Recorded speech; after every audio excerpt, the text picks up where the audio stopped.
So first of all, a brief introduction about Monika. Monika is like a experienced cybersecurity leader here in Singapore. She's into this space for more than like 8 years, if I'm not wrong. She's like an expert in most of the domains, right? Like web pen testing, mobile network pen testing. And she has worked in various other aspects like DevSecOps, which is very, very important and is in like a huge buzz in Singapore market at least. Coming to her certifications, well, I can see that she has aced almost all the top certification related to the pen testing, right? You call it like OSCP, OSC. These are like one of the best certifications in the sector of like pen testing. Apart from that, I have personally seen her delivering a lot of sessions to be it like women or even to various communities, right? Like organizing CTFs and various chapters in Singapore like Null or Div Zero. And very happy to say that she's also been one of the top 20 women in cybersecurity, I think in 2020. And that's how I got to know her as well through that. So very happy for her to be here with us today. So I'm very sure we'll be benefited from her knowledge. And feel free to post your questions on the Zoom chat. We'll definitely address it maybe once she has completed her session. And if there's something, you can unmute yourself and you can ask your queries and we'll be happy to assist you here. Well, thank you so much, Monika. Up to you. I'll stop sharing my screen. Hope I am audible. Yes, absolutely. Can you see my screen? Yep. Okay, done. Hi, everyone. Thank you, Precious, for a very brief introduction about me. I'm not something that's for noobs studying about cybersecurity. Many skills I also don't know, but still I'm learning. Yeah. Yep. So a quick introduction about me. Hi, everyone. My name is Monika. I'm very excited and thrilled to be here. I'm passionate cybersecurity noob. And the best part about my job is like it allows me to keep updated. I try different things for my organization. Currently, I'm working at Ascenda Loyalty as a security engineer. My role mostly, what I'm doing in my role is DevSecOps and penetration testing. I've been working in this field for more than 8 years now. My main specialization is pen testing, DevSecOps. I've been working for a few years in defensing part of cybersecurity also. So I have some experience in incident management, SIEM, etc. A fun fact about me when I'm not working in cybersecurity, you can find me practicing Indian classical music, just a fun fact about me. So I can just start. Yeah.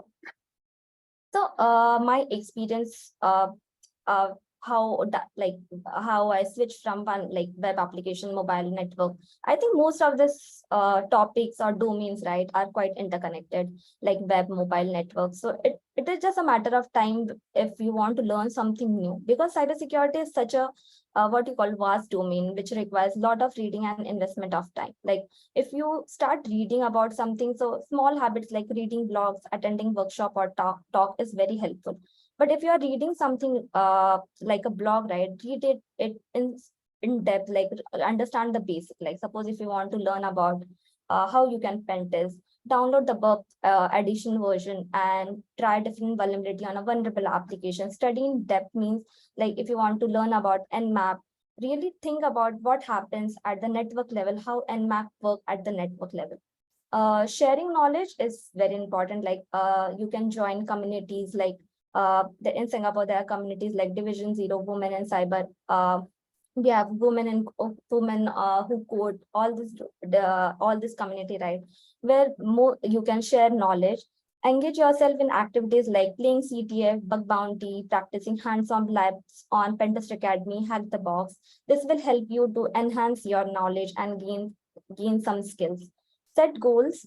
Still now, like I have my yearly goals, like what I'm going to do this year, what certification, if not certification, what is the new skills. Like DevSecOps is very trending nowadays in cybersecurity that I was not like, I wanted to learn. So I tried what things I can do, like Kubernetes, Docker, and all these things. So still every day after coming from office also, I'm reading about all this stuff and blogs on this. Next is my certification journey. I've done OSCP, OSCE, OSWA, and CDP.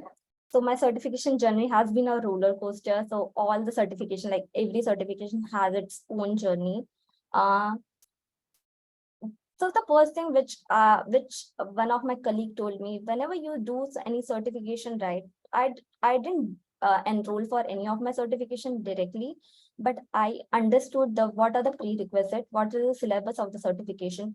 Before enrolling for the certification, right? I'll understand, like I'll keep studying about the prerequisite until I don't complete the prerequisite, right? I will not enroll for the certification. So that is the first thing I'll do it. So when OSCP was my first certification, which is a 3 months lab, right? So with a full-time job, it was very difficult for me after coming from office and doing studying for the certification. But I was quite strict with myself, right? I was sitting for like 2 to 3 hours after coming from office on weekdays, and on weekends. Mostly I used to not go outside, just study for 7, 8 hours. Yeah, 7, 8 hours. But the thing, at times, right, when I used to stuck on few of my lab machines in OSCP, probably I used to think like I used to get a feeling of giving up, because it's like because you're not able to go ahead, you're not able to research on like all the resource, you think that all the resources are not there then. But yeah, but the next morning I used to get up with a good thought or motivation. I used to listen some motivation podcast and all this thing. But yeah, finally when you have that certification, you get the mail from offensive security saying that you are OSCP certified. That is the most happiest moment for me. This is how I started my certification journey. Similarly for OSC also, I did all the prerequisite and then I did the certification. But my longest journey was with OSWE, where it almost took around, I think, 10 to 11 months for me to complete the certification, and I was able to do the certification in my third attempt. So yes, was my certification journey. I remember when I took OSWE, I was doing two certification at a time, CDP and OSWE. So it was like, because I took OSWE earlier and CDP after that, but within a span of 3 months, I was able to clear these two certifications. So I was like very happy. I have written a blog on OSC, like what are the prerequisite and all this thing. You can find it. There's a snap I have posted here. Networking. When I started my career in indispensable part of cybersecurity, one of my colleague told me about there's a community named as Null community, which is quite very famous now. But during that time, right, I got to know about this community. Here when I attended the talk and workshops in this community, right, probably I got to understand the importance of knowledge sharing and how it can be helpful for individuals like me that time. So then I decided like one moment, like I should also give a talk or workshop in this community or cybersecurity community. But that time I wanted to enhance my skill or gain some experience. After gaining some experience, I just registered myself for this. I registered for a workshop because I thought while you do some hands-on practices online, right, that gives you that boosts your experience and you can learn something new. So I just enrolled myself and gave my first workshop on the topic of how you can create bind shell and reverse shell. That I learned in one of my certification, and I thought that will be very helpful for individuals to practice that. So what all this networking or community are doing, it is helpful for promoting the cybersecurity awareness. Now cybersecurity is so important, right, in this digital world. By delivering talks and workshop, profession can help understand the individual what is the importance of cybersecurity and how you can protect yourself. Building skills. Second is the building skills. Participant can acquire new skill, or they can learn in depth what is cybersecurity. They can learn about new tools, techniques, and concepts that they can apply in their work or studies. Giving back, I think this is what hits me uh, a lot about giving up, because I have learned, in my journey, I got so many good mentors and colleagues that help me to gain knowledge and all these things. So many professionals find fulfillment in sharing their knowledge with others. It's a way back of giving community. That's what I feel I also want to do, and I'm doing it. Career advancement. At times, when you just pass out from the college, you are just thinking like what I can do ahead or something. But then this community will generally help you to with this talk. When they attend this workshop or talks, the participant can advance their career. If someone wants to transit in their career into cybersecurity, these communities are very helpful. How I keep myself updated with the cybersecurity trends. So I generally read blogs or news sites. To keep yourself updated, read blogs and news like Hacker News Dark Reading, which provide valuable insight into the latest cybersecurity threats and trends. While I'm doing bug bounty or some of my freelancing work, where I generally use publicly disclosable vulnerability or hacktivity, ForceWicker, or Daily Swig, that is also one that is also from ForceWicker only. So these are the few. So reading, you should read blog and understand what is to give you the latest updates on cybersecurity. Social media is a great platform where you meet like-minded people. You can connect with experts like Twitter or LinkedIn. You can exchange knowledge. Many cybersecurity experts and organizations do have a YouTube channel. This is a great platform to learn and grow yourself. Subscribe to newsletters. Many organizations they write newsletters where they have industry update and insights. Few of the newsletters are like Sun's Newsbite. All this I've been reading, so I have mentioned over here. Podcasts nowadays, podcasts are also a great way to stay informed about the latest cybersecurity news and development. Few of the podcasts which I listen are Stories of InfoSec and OSINT Journey. Networking, it is the best way where you can meet like-minded people and grow and learn about new skills. What are the different domains in cybersecurity? Continuous learning, enroll in online courses, certification. If you want to learn something new, just go for it and try doing something new, like and understand the concept. You can, if you want to learn something new, you can opt for a certification that help you stay current with the latest cybersecurity technology and techniques. Few of my points for women who want to join cybersecurity. Cybersecurity requires a combination of technical thinking and critical thinking skills. So you have to develop your skills and focus in the areas such as risk assessment, DevSecOps, compliance, incident management, pen testing. So if you want to join all this, you can opt for certifications, which are relevant certification in this area. Join cybersecurity community, like join industry event, workshop, seek out for mentorship and sponsorship opportunity. Be consistent and have patience. Cybersecurity at times becomes a bit difficult, but if you keep learning and growing, right, and if you are consistent with your goals, you'll definitely achieve your you will definitely achieve your goals. Support other women as you grow in your career. Support and advocate other women. Work to create a more inclusive and diverse industry.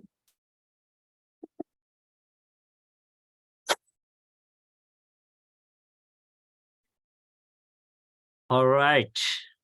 All right. Thank you for that, Monika. It was really insightful, and I can say that you're like put in a lot of efforts on your certification journey, right? Like OSCP or OSCE, like especially you said that on the third attempt you could finish the OSWE, if I'm not right, if I'm correct, right? Yeah, actually, if you do according to offensive security, right, if you fail for the first time, they will just make you can't opt for the certification for 1 month. So for second time, 2 months, and similarly, if you don't attempt for, like, you are not able to clear 3. So this is Right. how it was. Well, that shows your perseverance, that you actually kind of like didn't stop at all, right? So that is most important in cybersecurity. Is what I've seen is like you shouldn't give up. Initially, it finds it very tough, and the journey is very straining, but it is definitely worth giving a shot. I have like a couple of questions here. Maybe you can address a few here. So first one being, like you said, like you have been in diverse experiences, right? Like a bit in pen testing, your SIM or DevSecOps, like it's too much diverse. So how do you do this, like context switching between different, I would say, domains of cybersecurity, right? Because these are related, but sometimes it's like it gets too much Um, over terms. Yep. So concept like Kubernetes, which I wanted to learn, then I started building skills. But most of the time, yeah, as you said, right, it is most of the time interconnected. But you should have, if you want to learn something, you should have that kind of patience and consistency in learning, right? So I just generally go, if I want to learn, like if I want to learn Kubernetes, right, I'll read blogs, I'll practice hands-on, I'll make some, like in Kubernetes, if I want to learn Helm chart, I'll create my own Helm chart. Or if I want to make a cron job in Kubernetes, I'll learn it. If I like, I'll take any help of the tool and I'll try to create it. That's good. That's good. So basically, you would say that complete hands-on is what will make you definitely a better person here, Yeah. rather than just learning stuff, right? Yes, even if you do the certification, but at the end of the day, I think your hands-on makes a huge difference. If I'm sure. Yeah. Cool. Thanks for that. And the other one is basically I want to ask is like, uh, basically you have been working into this certification journey, like you said, right? So you said initially your mentors guided you and stuff. So now that you've completed all your certifications, is there anything like the next certification you're planning to do? Like, what do you recommend? Like for yourself, maybe are you planning to do something? Like I wanted to learn Kubernetes, so now I have the prerequisite like for doing the certification. So I'm thinking of registering for Kubernetes uh, administrative course. So is it the CKA exam? If I'm That's right. okay. So I believe like, do you recommend again, when it comes to like beginners, right? Do you recommend any some sort of like a certification to start with? Is it Mm. OSCP or something else? Do you recommend for those who want to get into the pen testing? OSCP will be a great add-on on certification if you want to, because it consists of all the basic knowledge as well as everything that you need to have. So Mhm. yeah, I'll say that OSCP is one of the good certification you should have. There are many such certification like Portswigger. If you want to learn web application security, Portswigger course is quite good. They have all the vulnerabilities. You have hands-on lab. Pentesting Academy courses are also very good. Like you can have Active Directory course.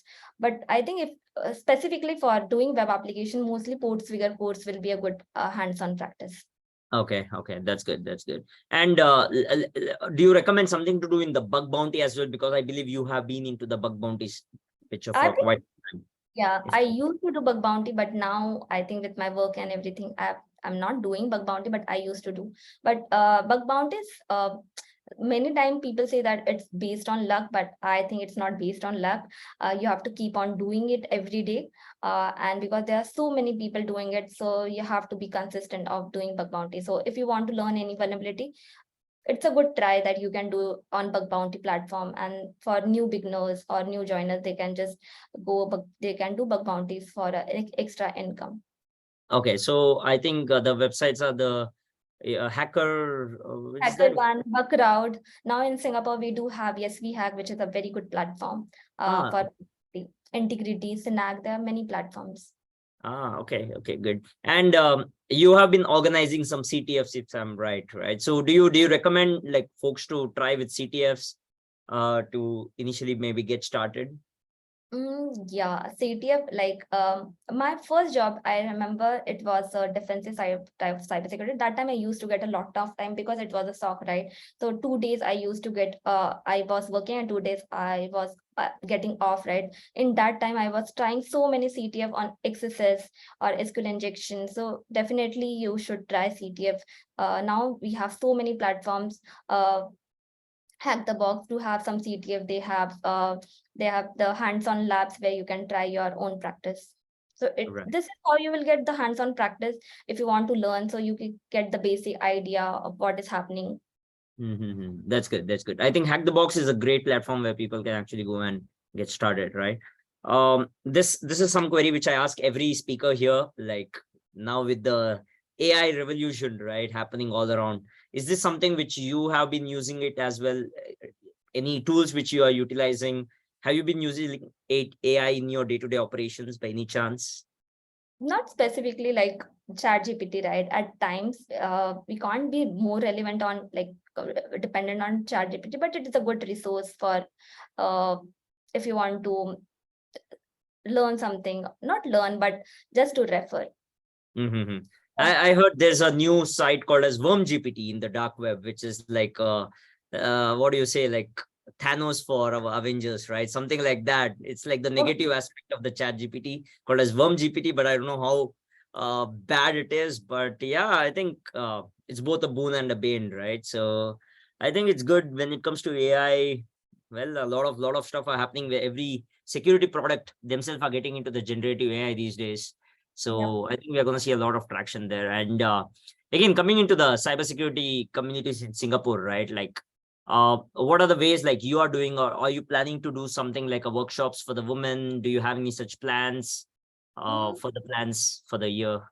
Definitely, I have some plans of like I was learning this how to scan your GitHub for secrets. So I was been learning on that. I gave one conference at SynCon also this year about that. So I'm thinking to conduct a 4-part or some parts of workshop about that, where I can share knowledge about how GitHub works, how you can scan secrets, online secret in GitHub using some tools, automated tools. Right. That's good. Maybe you should share it on your LinkedIn so that we all can attend the talk. And finally, coming to the last one is like, what advice, like this is a platform for women, right? Specifically, like what advice you would like to give it for women who aspire to get into cybersecurity? Because we do realize that there's a lot of gender gap in this industry, right? I'm sure you would have seen it as well. So my two queries here is like, what advice you would give, and is there something you have been seeing the changes in how the industry is coping up with this gap? Do you see that there are changes happening? What is Mm, your opinion on this?